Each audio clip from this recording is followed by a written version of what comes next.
नमस्कार, स्वागत है आप सभी का उत्तराखंड एक्सप्रेस में और राज्य की खबरों के साथ मैं हूं प्रीति बिष्ट। सबसे पहले बात जोश की, उत्साह की, देश प्रेम के जज्बे की। तो आज देहरादून में आईएमए में पासिंग आउट परेड है और आज जेंटलमैन कैडेट परेड में हिस्सा लेंगे और इसके साथ ही सैन्य अधिकारी बन जाएंगे। देश को आज 325 नए सैन्य अधिकारी मिलेंगे, तो वहीं 9 मित्र देशों के भी 70 कैडेट हैं जो आज अधिकारी बनकर अपने अपने देशों में सेवा देंगे। और अगर भारत की हम राज्यवार बात करें तो उत्तर प्रदेश के सबसे ज्यादा 50 कैडेट हैं जो आज अधिकारी बन रहे हैं और वहीं उत्तराखंड के 24 कैडेट हैं जो आज पास आउट होंगे। वहीं विदेशों में अगर हम आपको देशवार बताएं तो अफगानिस्तान के 41, भूटान के 17 कैडेट हैं जो अब अधिकारी बनेंगे। आईएमए परेड में भी कोविड को देखकर प्रोटोकॉल्स का खास ख्याल रखा गया है, तो आरटीपीसीआर रिपोर्ट अगर नेगेटिव है तभी अभिभावकों को आईएमए में एंट्री मिलेगी। यानी कि जो भी पेरेंट्स यहाँ आए हैं जिनको अलाउ किया गया है, पहले उनकी कोरोना रिपोर्ट देखी गई है और नेगेटिव रिपोर्ट वालों को ही यहाँ एंट्री दी गई है, क्योंकि बहुत बड़ा मौका होता है कैडेट्स के लिए भी और उससे बड़ा मौका उनके परिवार के लिए भी, जब उनके बच्चे देश के लिए अब समर्पित हो जाएंगे और आज से देश के ये कैडेट बन जाएंगे। तो फिलहाल परेड जो होगी वो भी तस्वीरें हम आपको दिखाएंगे। और इससे पहले कल आईएमए की ऐतिहासिक चैटवुड बिल्डिंग के सामने साउंड एंड लाइट शो का आयोजन किया गया। तो 1932 से लगातार पासिंग आउट परेड से एक दिन पहले जेंटलमैन कैडेट्स के लिए रंगारंग कार्यक्रमों का आयोजन होता है। लाइट एंड साउंड शो का अपना एक अलग ही ऐतिहासिक महत्व है जो आईएमए के पास आउट होने वाले हर एक कैडेट के लिए पुरानी यादों को ताज़ा करने के बराबर होता है। आयोजन में lieutenant general SK Saini reviewing officer of the parade रहे। कैडेट्स ने अपने अपने परिजनों की मौजूदगी में परफॉर्म कर शो में 4 चांद लगा दिए। तो बड़े ही ये भावुक पल भी होते हैं और बड़े यादगार पल होते हैं और इन पलों को और ज्यादा खूबसूरत बनाने की कोशिश हर साल की जाती है। तो सुरक्षा के मद्देनजर पुलिस ने भी अपनी तैयारी पूरी कर ली है और पासिंग आउट परेड के रूट को देखते हुए यहाँ पर कई सारे रूट डाइवर्ट किए गए हैं, जिससे आम लोगों को दिक्कतों का सामना करना पड़ सकता है थोड़ा बहुत। एसएसपी अरुण मोहन जोशी का कहना है कि परेड को लेकर पुलिस की ओर से तैयारियां पूरी हैं। और भारती सकलानी हमारी सहयोगी देहरादून से इस वक्त हमारे साथ जुड़ गई हैं। तो भारती, एक बार फिर वो क्षण, वो पल जिसको देखकर हर किसी युवा को लगता है कि काश वो भी से जी पाता, तो आज वो क्षण आ रहा है एक बार फिर से। बिल्कुल प्रीति, सही कह रही हैं आप। हर एक जेंटलमैन कैडेट्स का ये सपना होता है कि वो अंतिम पग पार कर देश की सेवा में जुट जाए, सैन्य अधिकारी बन जाए। और आज वही दिन है जब देश को मिलने जा रहे हैं 327 जेंटलमैन कैडेट्स एक अधिकारी के रूप में और 9 मित्र देशों के 70 जेंटलमैन कैडेट्स भी आज अधिकारी बनने जा रहे हैं। इस वक्त सुरक्षा व्यवस्था की अगर हम बात करें तो वो यहाँ पर हम चाहेंगे कि हमारे दर्शक देखें किस तरीके से यहाँ पर चाक चौबंद व्यवस्था की जा रही है। और एसपी सिटी श्वेता चौबे भी इस वक्त हमारे साथ मौजूद हैं। किस तरह की व्यवस्था यहाँ पर की गई है उनसे ही जान लेते हैं। मैम, रूट डाइवर्जन्स किए गए हैं, आम लोगों को किसी तरह की कोई दिक्कत ना पेश आए, इसके लिए क्या तैयार है? देखिए, लगातार जो है हमारे अलग अलग पॉइंट्स पे आईएमए के आसपास जो हैं वो बैरियर्स लगाए गए हैं। प्रॉपर इस तरह से रूट डाइवर्जन किया गया है कि आम नागरिक को किसी भी तरह से परेशानी ना हो, भले वो प्रेम नगर की तरफ से हो या हमारा रांगड़ वाला जो बैरियर है वहाँ से हो। और जितने भी वाहन आ रहे हैं, हमारे जो बैरियर पॉइंट्स हैं उनकी प्रॉपर चेकिंग भी हो रही है। जो अंदर प्रवेश कर रहे हैं उनकी भी कई लेवल्स पे जो है वो चेकिंग सुनिश्चित करवाई जा रही है। ये भी खास ख्याल यहाँ पर रखा जा रहा है कि कोविड के नियमों का पालन किया जाए, गाइडलाइंस जो है सरकार की उनको भी पूरी तरह से देखा जा। देखिए, वो आईएमए की जो एडमिनिस्ट्रेशन है अंदर, उन्होंने भी इस चीज़ की व्यवस्था की है और बाहर जो हमारे सुरक्षा बल भी तैनात है उनको भी इस चीज़ के लिए अवेयर करवाया गया है। बहुत बहुत शुक्रिया मैम हमसे बातचीत करने के लिए। श्वेता चौबे एसपी सिटी जिनको आप सुन रहे थे और उन्होंने बताया कि किस तरह की तैयारियां यहाँ पर की गई हैं। प्रीति, खास बात मैं एक और बता दूं कि हमने जिक्र किया था 9 मित्र देश जो हैं उनके भी यहाँ पर 70 जेंटलमैन कैडेट्स अधिकारी के तौर पर आज पास आउट होने जा रहे हैं, जिसमें सबसे ज्यादा मैं बता दूं अफगानिस्तान के हैं 41 जेंटलमैन कैडेट्स और उसके बाद भूटान के 17 जेंटलमैन कैडेट्स हैं जो कि आज अपने अपने देश की सेवाएं करेंगे। जी बिल्कुल भारती, लग रहा है यहाँ बारिश भी हो रही है देहरादून में, वो तस्वीरें भी नजर आ रही हैं। तो कोरोना काल भी है, तो उसको लेकर क्या कुछ नए नियम है? क्योंकि पेरेंट्स जो अभिभावकों को पहुंचना था वो पहुंच चुके होंगे वहां पर, तो परेड में भी ये सब देखने को मिलेगा। जी बिल्कुल बिल्कुल प्रीति, बारिश हो ही रही है जैसा कि आप देख भी पा रहे हैं, और देर रात से बारिश का ये सिलसिला जारी है। इस वजह से थोड़ा जाम भी लग रहा था। जो एंट्री पॉइंट्स हैं वहां पर खासतौर पर सतर्कता देखने को मिल रही है। पेरेंट्स भी यहाँ पर पहुंचना शुरू हो गए और उनकी भी लंबी लंबी कतारें एक एक करके एंट्री करवाई जा रही है, क्योंकि 8 बजे के बाद एंट्री यहाँ पर अलाउड नहीं होगी। आपने बात की कोविड की गाइडलाइंस का, तो वो भी मैं बता दूं कि RT-PCR टेस्ट जो है वो करवाना जरूरी है पेरेंट्स के लिए। जो भी शामिल होने के लिए आ रहे हैं POP सेरेमनी में, नेगेटिव रिपोर्ट के साथ ही जो भी IMA कैंपस के अंदर प्रवेश करेगा उसके लिए नेगेटिव रिपोर्ट लाना RT-PCR की वो बहुत ज्यादा जरूरी है। ये मैंडेटरी किया गया है IMA की तरफ से और भारत सरकार की तरफ से। बिल्कुल, तो आज ये एक बार फिर से जो परेड का आयोजन हो रहा है वो होने को मिलेगा। इससे पहले भारतीय कल की जो शाम होती है, यूं कहें कि परेड से एक दिन पहले की जो शाम होती है वो भी विशेष होती है। जो कैडेट्स यहाँ इतनी मेहनत करते, इतनी एक कड़ी तपस्या है जिसके बाद वो अधिकारी आज बनेंगे, तो कल का दिन भी यादगार बनाने की पूरी कोशिश थी। लाइट एंड साउंड शो की कुछ झलकियां जो आप लोगों ने भेजी थी वो भी हमने दर्शकों को दिखाई थी।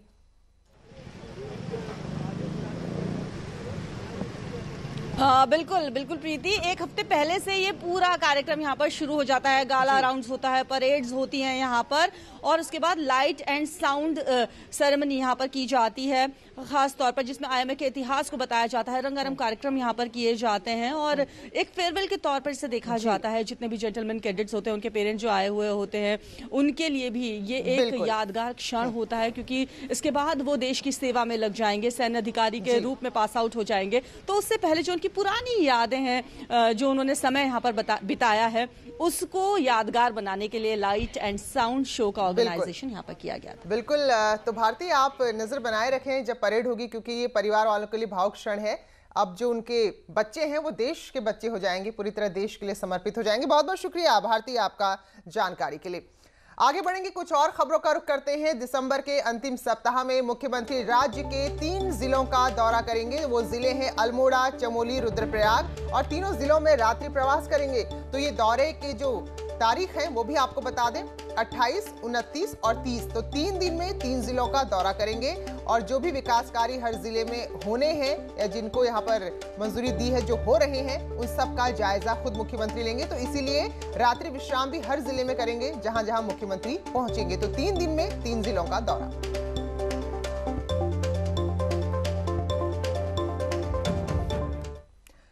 कृषि कानून को लेकर किसान आंदोलित हैं। हालांकि सरकार लगातार बातचीत की कोशिश कर रही है, समझाने की कोशिश कर रही है, कानूनों में बदलाव की बात भी कर रही है, लेकिन किसान फिलहाल अपनी मांग पर कायम है। वहीं कृषि कानून को लेकर और किसानों के हर सवाल का जवाब मुख्यमंत्री त्रिवेंद्र सिंह रावत ने न्यूज 18 से खास बातचीत में दिया है। देखिए जरा। प्रधानमंत्री जी ने देश के किसानों के लिए स्वामीनाथन कमेटी की जो सिफारिशें थी कि लागत मूल्य का 1.5 गुना मूल्य MSP होना चाहिए, और वो राज्य में, प्रदेश में लागू हो गया है, और किसानों को उसका मूल्य मिलना भी शुरू हो गया है। तो मैं ये समझता हूँ कि तमाम मंडियों के माध्यम से आज किसानों को दाम मिल रहा है। किसान वहाँ पर जाकर अपना उत्पाद बेच सकते हैं और बेच रहे हैं। तो इस तरह की ज़बरदस्ती कोई आशंका पैदा करना मैं समझता हूँ कि उचित नहीं है। किसानों को इस तरह से वर्ग लाना ये उचित नहीं है। किसानों के साथ राजनीति नहीं करना चाहिए। हमारा किसान वो किसान है, और विशेषकर मैं कहना चाहूँगा पंजाब हो, हरियाणा हो, पश्चिमी उत्तर प्रदेश हो, इस देश में खाद्यान्न में स्वावलंबन लाने में या हरित क्रांति का जनक रहा है ये पूरा क्षेत्र। और जिस तरह से माननीय प्रधानमंत्री जी ने किसानों के लिए, चाहे उनके बजट में प्रोविज़न हो, आज कृषि इंफ्रास्ट्रक्चर के लिए जो फंड की व्यवस्था की गई है, 1 लाख करोड़ की व्यवस्था की है, तमाम व्यवस्थाएं की हैं। किसानों को आज 6,000 रुपये सालाना देने का काम हमारे प्रधानमंत्री जी ने किया है। तो इस तरह की ये जो आशंकाएं पैदा की जा रही हैं, जो बरगलाने का काम हमारे विरोधी राजनीतिक दल कर रहे हैं, मैं समझता हूं कि बिल्कुल उचित नहीं है, और जो मूल्य किसानों को मिल रहा है वो उचित मूल्य मिल रहा है। तो किसानों की जो सबसे बड़ी आशंका है वो MSP यानी कि न्यूनतम समर्थन मूल्य को लेकर है। इस मामले पर केंद्रीय मंत्री रमेश पोखरियाल निशंक ने कहा है कि MSP को खत्म नहीं किया जा रहा है। एमएसपी बंद होने का तो कोई प्रश्न ही नहीं है। और मुझे ये दुख होता है कि किसानों के हित में मैं आपको आंकड़े देना चाहता हूँ कि ये जो न्यूनतम समर्थन मूल्य है एमएसपी, ये कांग्रेस के समय में क्या था और अब क्या है। ये 2013-14 तक कांग्रेस की सरकार 2013-14 में ये गेहूं का न्यूनतम समर्थन मूल्य इनका 1,400 रुपया प्रति क्विंटल था। अब वही न्यूनतम समर्थन मूल्य 1,975 रुपया है। कितना अंतर है। ये मोदी सरकार में 21 और 22 के लिए सुनिश्चित है। जो इनके 13 और 14 में इनका 1,100 था प्रति क्विंटल, 1,100 रुपया, जबकि वर्तमान में 1,600 रुपया प्रति क्विंटल मोदी जी की सरकार में है। चना उनके समय में 13-14 में 3,100 रुपये था। इस समय जो न्यूनतम समर्थन मूल्य है 21-22 का, वो 5,100 रुपये। कितना अंतर है। ये अंतर देखना चाहिए लोगों को। मसूर में उनके समय में 13-14 में 2,950 रुपये था, इस समय वो 5,100 रुपये प्रति क्विंटल है। कितना अंतर है, जमीन आसमान का अंतर है। चलिए और अब आपको कोरोना अपडेट दे दें तो कल राज्य में कोरोना के कुल 725 नए मामले सामने आए, तो ये चिंताजनक आंकड़ा है। वहीं 24 घंटे में 9 लोगों ने कोरोना के चलते दम तोड़ा है और इस तरह से लगभग 6,000 एक्टिव केसेस की संख्या हो चुकी है। 5,900 के पार एक्टिव केस का आंकड़ा पहुंच चुका है। तो 725 नए मामले कोरोना के कल सामने आए हैं। वहीं सबके बीच कॉलेज और विश्वविद्यालय को लेकर भी सरकार ने एसओपी जारी कर दी है और 15 दिसंबर से राज्य में विश्वविद्यालय और कॉलेज खुलने जा रहे हैं। फिलहाल फर्स्ट सेमेस्टर की थ्योरी और प्रैक्टिकल की अनिवार्यता वाले छात्रों को ही कॉलेज आने की अनुमति होगी। इसके साथ ही लास्ट सेमेस्टर के प्रैक्टिकल और अनिवार्यता वाले छात्रों की ऑफलाइन क्लासेस होंगी और जो अभिभावक हैं उनके परमिशन लेटर के साथ ही कोई भी छात्र कॉलेज आ सकेगा। वहीं जो बाहरी राज्यों के छात्र हैं उनके लिए कोविड की नेगेटिव रिपोर्ट लाना बहुत जरूरी होगा और कॉलेज यहां अलग अलग शिफ्ट में चलाए जाएंगे और साथ ही 2 गज की दूरी का भी ध्यान रखना जरूरी होगा। आबकारी विभाग की द्वाराहाट से 450 पेटी शराब गायब मामले का पुलिस ने खुलासा कर दिया है। अल्मोड़ा पुलिस ने मुख्य आरोपी समेत 8 लोगों को गिरफ्तार किया है। हालांकि एक अब भी फरार है। दरअसल 6 दिसंबर को टिहरी से एक ट्रक हल्द्वानी के लिए शराब लेकर निकला था, लेकिन जब ट्रक द्वाराहाट के पास पहुंचा तो वो खाली था, जिस पर आबकारी सचिव ने डीजीपी अशोक कुमार को तहरीर के साथ शिकायती पत्र भेजा। 450 पेटी शराब गायब होने के साथ ही द्वाराहाट एसओ द्वारा मुकदमा नहीं लिखने की बात भी कही गई। तो मामला गंभीर था, तो डीजीपी ने दरोगा को निलंबित करने के आदेश भी उस वक्त दिए थे और अब जबकि खुलासा हुआ है तो उस टीम को 20,000 का इनाम दिया गया है। प्रकरण में शुरुआती दौर में हमारे द्वाराहाट पुलिस द्वारा एफआईआर नहीं लिखी गई थी। मुझे आबकारी विभाग द्वारा ये सूचना दी गई थी, तो उसके बाद हमने उसको जो भी थाना अध्यक्ष थे उनको निलंबित भी करने के आदेश दिए थे।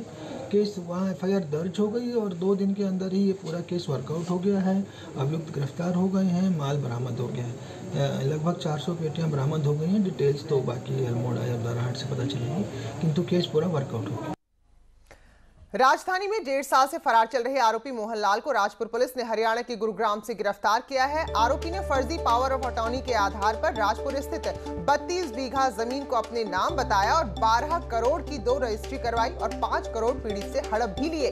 पुलिस ने आरोपी को बेहद शातिर बताया और कहा है कि पहले भी इस तरह के धोखाधड़ी के मामलों में वो सलाखों के पीछे जा चुका है।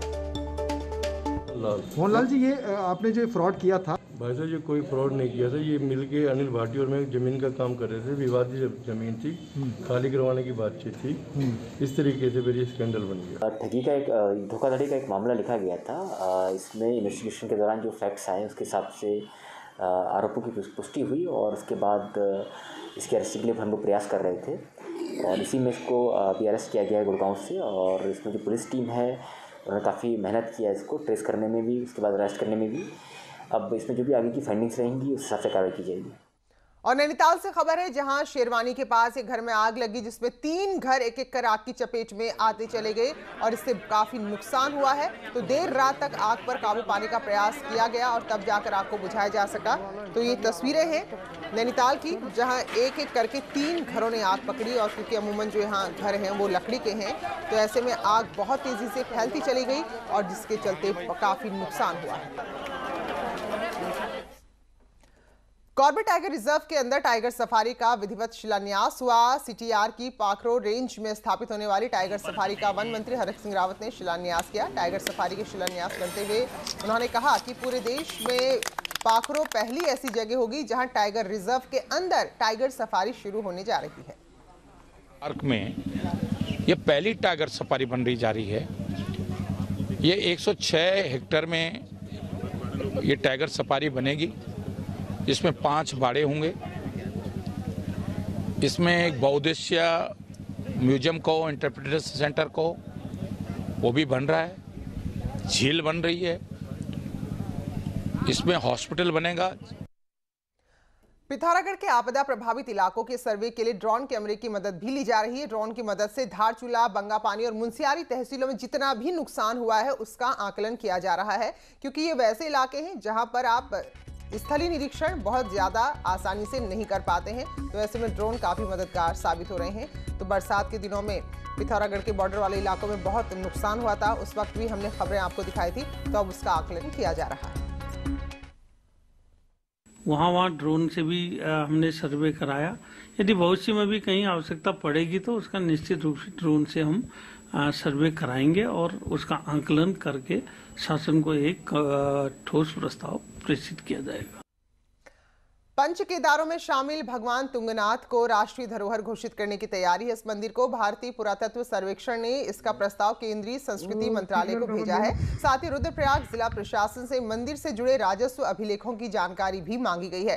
तो तुंगनाथ मंदिर उच्च हिमालय क्षेत्र में 3460 मीटर की ऊंचाई पर स्थित है और ये विश्व का सबसे अधिक ऊंचाई पर स्थित शिव मंदिर है। देश विदेश से केदारनाथ धाम, बद्रीनाथ धाम की यात्रा के लिए श्रद्धालु यहाँ आते हैं और तुंगनाथ धाम भी जाते हैं। तो करीब 1000 साल पुराने इस मंदिर को अब राष्ट्रीय धरोहर घोषित करने की तैयारी चल रही है।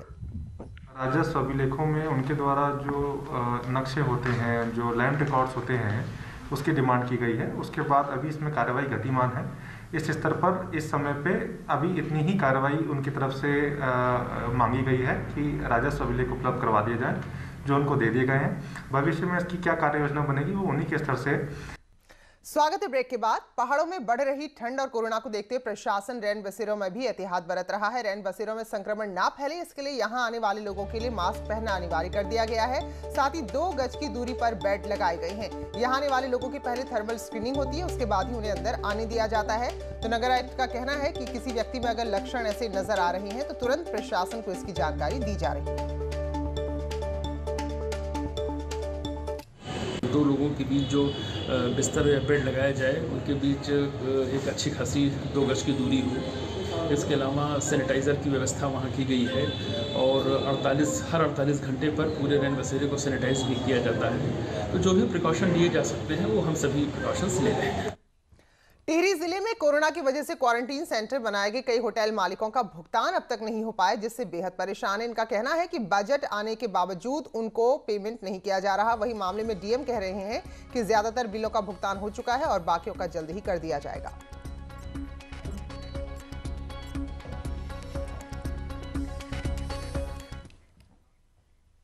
तो इसी खबर के साथ उत्तराखंड की बुलेटिन में फिलहाल इतना ही, लेकिन छोटे से ब्रेक के बाद भी सिलसिला जारी है।